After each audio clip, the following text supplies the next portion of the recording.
The Rocket Review is sponsored by Why Not Saloon. We're so pleased to have on Billboard charting Americana artist, singer, songwriter, guitarist, a man of many talents. We finally got him on the show. Oliver Wood, thank you for coming on. Thanks for having me, Eric. You know, I was telling you before we came in studio, Oliver, once again, knowing your work, with the Wood Brothers, and you guys, have been so well known in the Americana community and everything, but with this new solo album out, Fat Cat Silhouette, you really went with some different sounds and some different angles, and I love it. I love this entire album. Thank you. How did this come together? Well, it's just, we have a studio here in town, and we're lucky enough to have kind of our own place to have a clubhouse, a music clubhouse, and so we did a Wood Brothers album last year. Came out this last spring, or previous spring, in fact. And last year, when we finished it, I just kept writing songs. I have a studio right up the street from my house, and I was like, why not? I'm just going to keep going and make more songs, and it just turned into an album. And I don't know, I just like to collaborate sometimes outside of my normal project with other people, and it's a good way to get re-inspired, to grow, and make different connections. Well, and you and I were talking too, and once again, both of us being blues fans and early music fans, to where some of the recordings reminded me of the Alan Lomax recordings, he did around the U.S.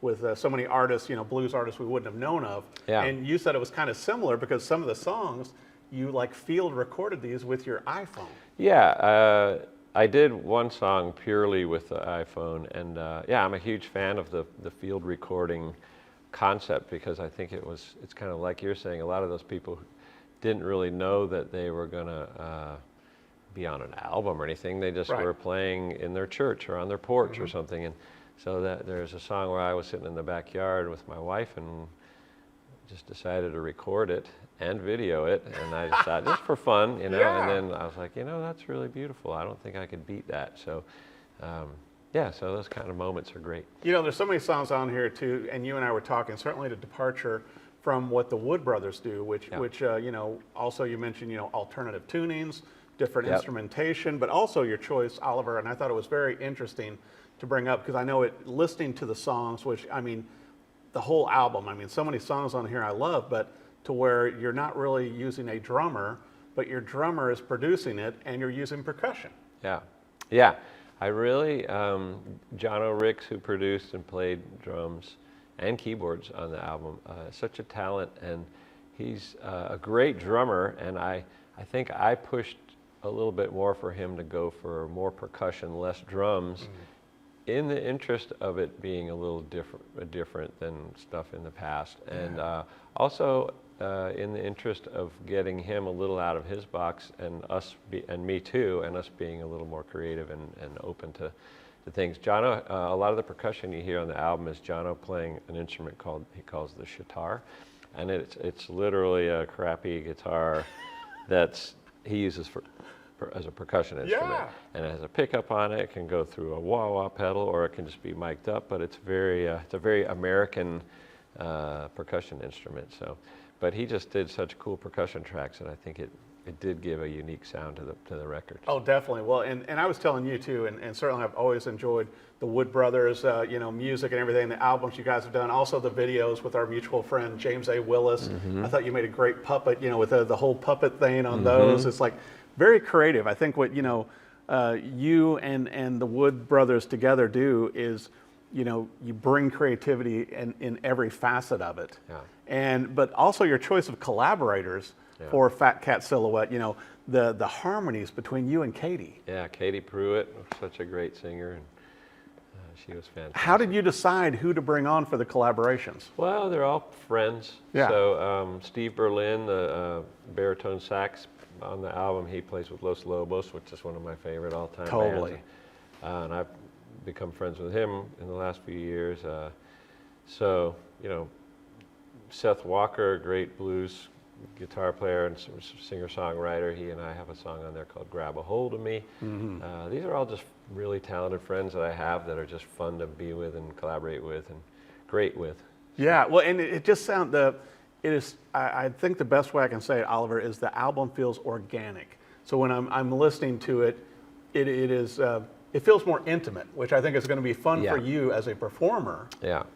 To be able to share those with crowds compared to the full band feel that you do with the Wood Brothers. Yeah, it's nice to be as subtle as you want to be, you know, and that's not always popular, you know, but that's the one nice thing about this feeling like sort of a secondary or side little project, a vanity for fun for me thing. Is I was like, I don't care if anybody likes it. I'm gonna be as weird or as subtle as I want and see if as long as I'm happy with it. Right.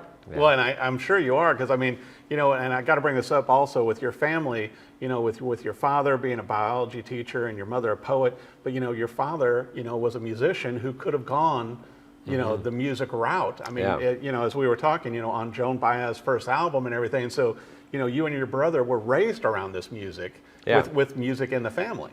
Yeah, absolutely. We may even have taken it for granted, but our father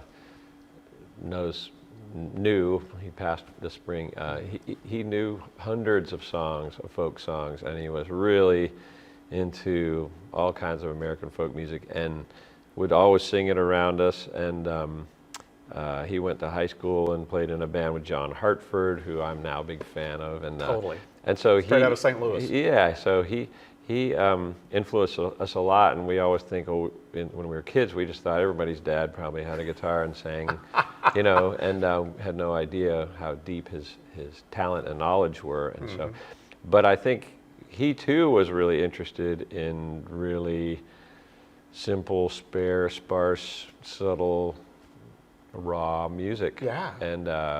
And we got to hear him play it firsthand as a kid, so I think we were pretty lucky. You know? Totally. Well, and it's so interesting to me too that, you know, once again, you and your brother, you know, both being musically gifted, but also you kind of went your own separate ways, you know, with different bands and with different, you know, cities, you know, and states in America, and then you converge back in Nashville, because you've been here in Nashville since 2012 now. Right. Yeah. So we, when we left home, we sort of went separate directions as young men, and he moved north and went to Boston and then New York and was deep into jazz and improvised music, and I moved south to Atlanta and lived in Atlanta for most of my adult years before I moved here to Nashville, and I got really into blues and southern music.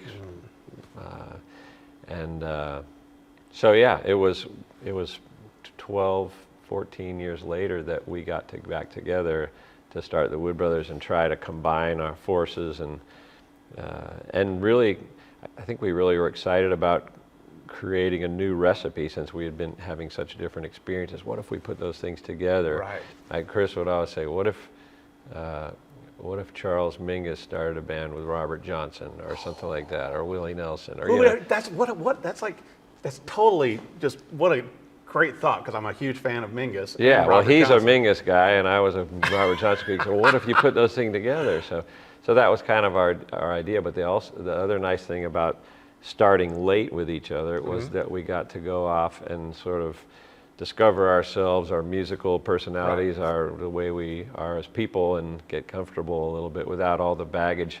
You know, you hear about brothers or family bands that are playing together from the time they're kids, and they always have some baggage, and and we don't have much of that because I think we got to grow up first. Yeah, you know, so, totally. And also coming from different eras musically, you know, and bringing it together. Yeah.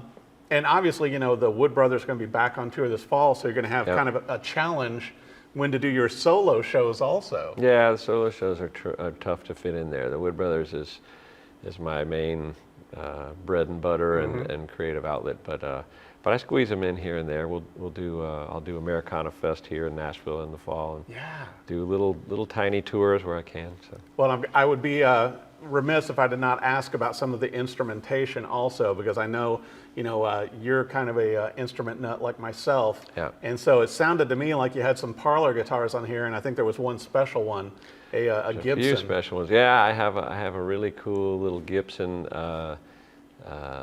L00, it's called, and it's from the 30s, and it was gifted by Derick Trucks, who who saw how much I liked his, and he got me one, so that was pretty special. And that's kind of like the Robert Johnson guitar also. It is, yeah. So. And then you turned me onto something new too, which I appreciate, and Yeah. my girlfriend won't. The new rubber bridge that you're Yeah, using. well, I which also didn't- have a guitar that was, and that's not uncommon these days if you look it up, but a guitar with a rubber bridge, which is normally something that you'll see made of metal or at least wood, like something hard, so that the sound sustains. And the rubber bridge, I've gotten into sounds that don't sustain, so they just kind of plink. So it's more of a plink. And so, it's one of those things that when you do it, it doesn't sound like what you're used to, and so your brain switches to a discovery mode instead of just like tired same old stuff. It's like, whoa, this is a new sound, and you get kind of inspired. Your lyrics get inspired. You play different. You sing different. So, and I noticed that on the songs too. I got to bring this up again, Oliver, to where, you do such an incredible job with all of the songs on this album with Fat Cat Silhouette to where you can really, I can visualize them. I think you paint the picture with the words and the lyrics, and I think some of the more stripped down or minimalized instrumentation allows you to give fuller attention to that. Yeah, I think you're right, and I think sometimes as artists we make decisions kind of subconsciously, and I think I wanted it to be like that, but I wasn't thinking that's how I'll do it. I think we do that subconsciously, and we also just, as artists, sometimes we don't know exactly what we want. We just know what we don't want. We're like, oh, I already did that. Right. I've already used that guitar, or I've already used that beat or those lyrics, and you're just avoiding stuff you've heard before and trying to find something new. And but I do like that about this record, that people are appreciating the song, the space that's in it, and maybe the lack of just a big drum kit on every song. Right. That makes me pretty happy. Well, and I think also apparently the right combination of coffee and sitting at your window while working on the lyrics, and probably that true. just the right balance. Also true. Yep.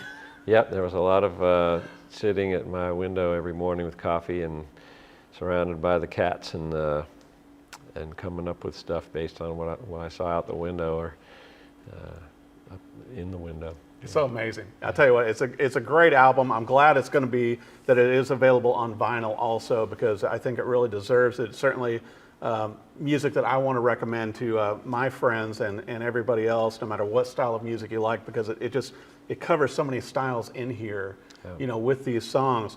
But for our viewers, Oliver, where do they need to go for, your website to see where you guys are playing, social media, get a copy of the vinyl? Yep. The whole deal. Where they need to go? Well, oliverwoodmusic.com, and there's at oliverwoodmusic for socials. And of course, there's the woodbros.com for Wood Brothers related stuff. And everything's on there. It's a great website also. I feel like, you kind of have that look to where you could easily transfer into Westerns or something. You kind of have that cool kind of musician look, you know what I mean? Yeah. Yeah, and great photography too. And I think a lot of it is based on the great food that your wife cooks for you also. That's probably has something to do with it, yeah. It's not bad. She's got a lot more soul than I do. Yeah, she's got the cookbook. She's used to cooking for huge bands and the family. So it's kind of nice how, good food, coffee, and music seem to go together. They really do. That's absolutely true. Well, I'll tell you what, however you consume music, whether it's on digital or vinyl, whatever your format, be sure and add the entire album to what you're listening to. You're going to love it as much as I do. Every song on here is a hit, and it'll inspire you. It's Fat Cat Silhouette. Oliver Wood, thank you so much for coming on the show. Thank you, Eric. Appreciate it.